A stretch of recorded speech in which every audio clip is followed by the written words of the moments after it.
India में आज के टाइम पे एक ट्रेंड चल रहा है, इंडिया को क्रिटिसाइज़ करने का ट्रेंड। और इस ट्रेंड में बड़े बड़े यूट्यूबर्स पूरी तरह से फॉलो कर रहे हैं और उनके सब्सक्राइबर्स को इंडिया का क्रिटिसिज्म सुनने में बहुत मज़ा आ रही है। ये बड़े बड़े यूट्यूबर्स हमेशा इंडिया के वर्स्ट पार्ट को वेस्टर्न कंट्रीज़ के बेस्ट पार्ट से कंपेयर करते हैं और फिर बताते हैं कि इंडिया में रहना कितना बुरा है, इंडिया की लाइफस्टाइल कितनी ख़राब है। लेकिन इस वीडियो में मैं आपको इन वेस्टर्न कंट्रीज़ की एक्चुअल रियलिटी बताने वाला हूँ, जो ये बड़े बड़े यूट्यूबर्स शायद आपको कभी ना बताएं। इस वीडियो में मैं मोस्टली दो कंट्रीज़ की बात करने वाला हूँ, जिसमें से पहली कंट्री रहेगी अमेरिका और दूसरी कंट्री रहेगी यूनाइटेड किंगडम, क्योंकि इन्हीं दो कंट्रीज़ को अक्सर इंडिया से कंपेयर किया जाता है। लेकिन किसी को भी इन कंट्रीज़ की एक्चुअल रियलिटी के बारे में नहीं पता। इस वीडियो की शुरुआत करते हैं साफ़ सफाई से। तो दिल्ली अपनी साफ़ सफाई के लिए काफ़ी ज़्यादा बदनाम है, लेकिन अगर दिल्ली से भी ज़्यादा बदनाम कोई शहर है तो वो है न्यूयॉर्क। अमेरिका का फाइनेंशियल कैपिटल कहा जाने वाला न्यूयॉर्क अपनी साफ़ सफाई के मामले में बहुत ही ज़्यादा बेकार है। वहाँ पे गार्बेजेस ऐसे रोड पे फेंके रहते हैं, और सिर्फ गार्बेज ही नहीं, न्यूयॉर्क अपनी स्मेल की वजह से भी बहुत ज़्यादा बदनाम है।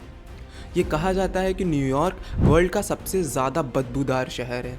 न्यूयॉर्क की सड़कों पे हमेशा बदबूएं आती रहती हैं, और ये बात मैं नहीं बल्कि बहुत बड़े बड़े यूट्यूबर, यहाँ तक कि ध्रुव राठी ने खुद बोली है, जो कभी बताई नहीं जाती वीडियोस में। जब आप देखते हो, फिल्मों में देखते हो कि ये शहर बहुत ज़्यादा बदबू मारता है। अब न्यूयॉर्क में ये कोई बदबू और गार्बेज की प्रॉब्लम कोई 10-15 सालों से नहीं है।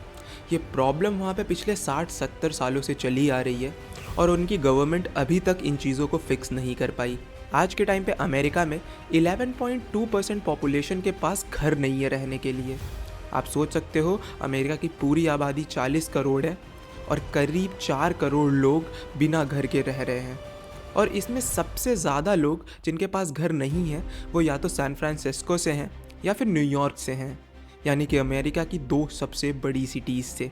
और सिर्फ अमेरिका ही नहीं, अगर हम लंदन की बात करें तो लंदन का पॉवर्टी रेट आज के टाइम पे 24% पे चल रहा है, यानी कि लंदन का हर चौथा आदमी गरीबी रेखा के नीचे है। लेकिन ये तो बात हो गई होमलेस पीपल और पॉवर्टी की। हमारा अगला पॉइंट है क्राइम। इंडिया को हमेशा अक्यूज़ किया जाता है कि इंडिया में काफ़ी स्ट्रिक्ट लॉ एंड ऑर्डर ना होने की वजह से इंडिया में बहुत क्रिमिनल एक्टिविटीज़ होती हैं। लेकिन अब मैं आपको इन वेस्टर्न कंट्रीज़ की एक्चुअल रियलिटी दिखाने वाला हूँ। इसकी शुरुआत करते हैं हम अमेरिका से। तो अमेरिकन डेटा के हिसाब से अमेरिका में हर 1 लाख लोगों पे 363 लोग क्रिमिनल एक्टिविटीज़ में इन्वॉल्व होते हैं। अगर इसको हम अमेरिका की टोटल पॉपुलेशन से मल्टीप्लाई करते हैं तो ये नंबर निकल के आता है 14,52,000, यानी कि 14,52,000 लोग हर साल अमेरिका में क्राइम की वजह से अक्यूज़ किए जाते हैं। लेकिन जब हम बात करते हैं यूनाइटेड किंगडम की, तो इसने तो सबके रिकॉर्ड तोड़ के रखे हैं। यूनाइटेड किंगडम में क्रिमिनल एक्टिविटीज़ हर 1000 लोगों पे 55 है, यानी कि हर 1000 लोगों में 55 लोग क्रिमिनल एक्टिविटीज़ में इन्वॉल्व होते हैं।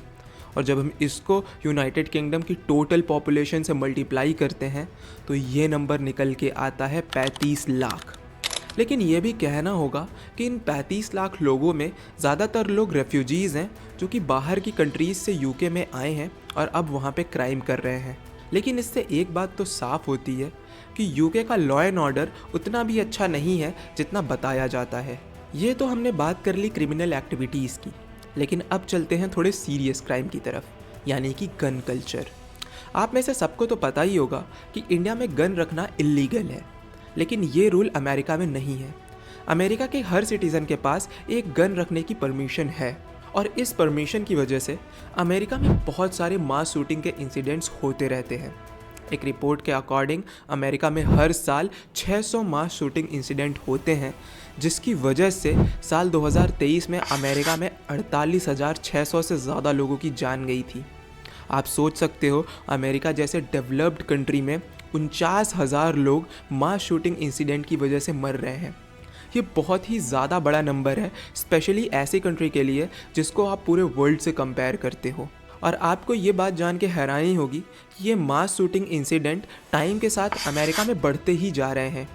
पिछले साल ये मास शूटिंग इंसिडेंट अमेरिका में 8% से बढ़े थे, इससे आप ये सोच सकते हो कि इतनी बड़ी बड़ी डेवलप्ड कंट्री इतनी बड़ी बड़ी सीरियस प्रॉब्लम को अपने देश में सॉल्व नहीं कर पा रही हैं। अब ये तो बात हो गई गन कल्चर की, लेकिन जब भी एक कंट्री की सबसे बड़ी रिस्पॉन्सिबिलिटी की बात की जाती है तो उसमें सबसे ऊपर आता है हेल्थ केयर सिस्टम। और आपको ये बात जान के हैरानी होगी, लेकिन ये वेस्टर्न कंट्रीज़ अपनी हेल्थ केयर सिस्टम में पूरी तरह से फेल हो चुकी हैं।